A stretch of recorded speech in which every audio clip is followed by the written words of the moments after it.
जय हिंद दोस्तों, मेरा नाम है हेमराज और आप देख रहे हैं talk with Hemraj YouTube channel.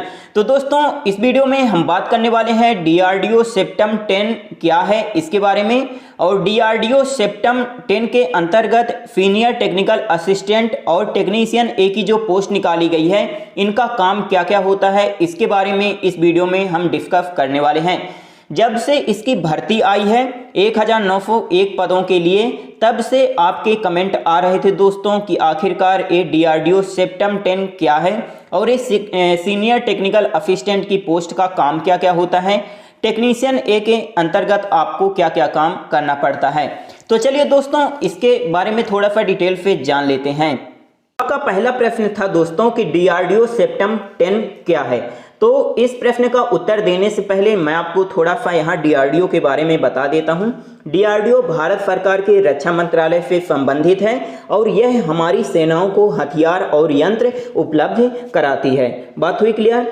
तो सेप्टम क्या है? सेप्टम डीआरडीओ का ही एक पार्ट है, एक बॉडी है या कहें तो निकाय है। सिंपल सी भाषा में मैं आपको समझाना चाहूँ तो सेप्टम जो है तो डीआरडीओ के अंतर्गत ही काम करता है। बात हुई क्लियर। अब मेरी बात आप यहाँ थोड़ा ध्यान से समझिएगा। मान लीजिए डीआरडीओ के अंदर 1000 पोस्ट खाली हैं और डीआरडीओ इन पोस्टों को भरना चाहता है, तो वो ऐसा तो नहीं कर सकता कि वो सीधे स्टूडेंट से बोले कि हमारे यहाँ 1000 पोस्ट खाली हैं, आप इनके लिए पेपर दीजिए और सिलेक्ट हो जाइए। डीआरडीओ ऐसा नहीं कर सकता। तो डीआरडीओ को एक कंपनी की ज़रूरत पड़ेगी, ठीक है, जो स्टूडेंट का पेपर ले, उनका सिलेक्शन करवा सके, ठीक है। तो सेप्टम ही वह कंपनी है जो स्टूडेंट का पेपर लेगा और उनका सिलेक्शन करेगा और जो स्टूडेंट सिलेक्ट होंगे उनको डीआरडीओ के अंदर भेजेगा, ठीक है। तो यदि डीआरडीओ में कोई भर्ती निकलती है तो उसका पेपर कौन करवाता है? सेप्टम करवाता है।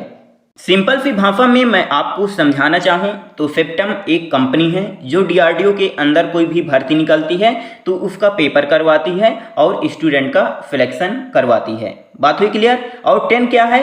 10 का मतलब ये है कि सेप्टम अभी तक 10 बार डीआरडीओ के लिए भर्ती निकाल चुका है। अब यदि अगली बार इसकी भर्ती निकलती है तो वहां पास क्या लिख कर आएगा? सेप्टम 11।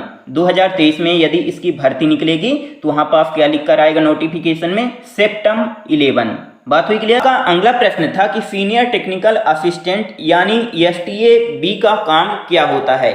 तो मैं आपको बता दूं, यदि आपका सीनियर टेक्निकल असिस्टेंट की पोस्ट पर सिलेक्शन हो जाता है तो आप सीनियर साइंटिस्ट के संपर्क में रहेंगे और वो जो काम करते हैं आप उनको देखेंगे और उस काम में आप उनकी सहायता करेंगे और उस काम को आप सीखेंगे, क्योंकि आप 8-10 साल बाद साइंटिस्ट बनने वाले होते हैं, ठीक है। आपका यहाँ पास प्रमोशन भी होता है और इनके द्वारा सौंपी गई हर चीज़ को आपको संभाल कर रखनी पड़ती है, ठीक है। और यदि आपका एसटीए की पोस्ट पर सिलेक्शन हो जाता है तो आपको डॉक्यूमेंटेशन का भी काम करना पड़ सकता है, फाइल अपडेट, मेंटेनेंस, ये सब आपको करना पड़ेगा, ठीक है। आईएसओ रिलेटेड वर्क भी आपको करना पड़ सकता है। Technical work at ground level पर आपको काम करना पड़ सकता है। सुपरवाइजरी रोल भी आपको करना पड़ सकता है, ठीक है। टेस्टिंग, एनालिसिस, ये सब आपको काम करना पड़ सकता है। लेकिन एक बात आप यहाँ पास ध्यान में रखिएगा, जिस भी स्ट्रीम से आपने ग्रेजुएशन किया है या डिप्लोमा किया है, आपको उसी से संबंधित वहाँ काम करवाए जाएंगे। अब ऐसा तो है नहीं कि यदि आपने डिप्लोमा में सिविल इंजीनियरिंग में डिप्लोमा किया है और आपको एग्रीकल्चर से संबंधित कार्य दे दिए जाएं, ऐसा तो है नहीं। तो आपने जिस भी स्ट्रीम से ग्रेजुएशन या डिप्लोमा किया है उसी से संबंधित आपको कार्य इस पोस्ट में करवाए जाएंगे, ठीक है। आपका यहाँ पास प्रमोशन भी होता है, तो बहुत अच्छी पोस्ट है।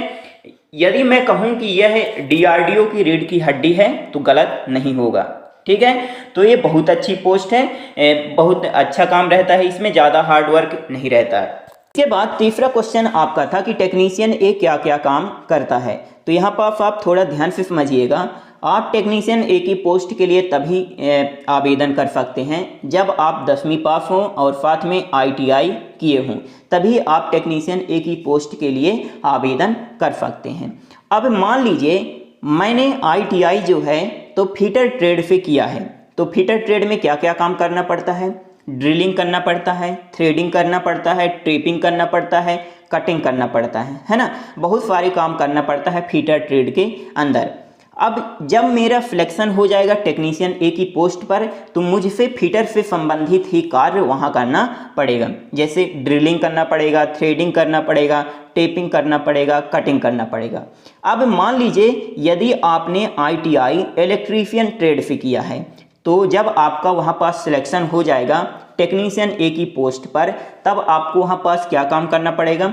तो इलेक्ट्रीशियन में क्या क्या काम करना पड़ता है? तारों को सुधारना पड़ता है, स्विच बोर्ड यदि खराब हो गए हैं तो उनको बनाना पड़ता है, यही तो सब इलेक्ट्रीशियन करता है ना। तो यही सब आपसे वहाँ काम करवाए जाएंगे।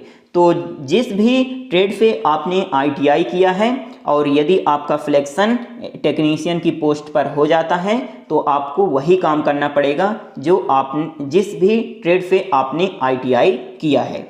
बात हुई क्लियर? तो दोस्तों ये रही थोड़ी सी जानकारी, और यदि वीडियो अच्छा लगा हो तो please like, share and subscribe करना ना भूलें। आपका बहुत बहुत धन्यवाद।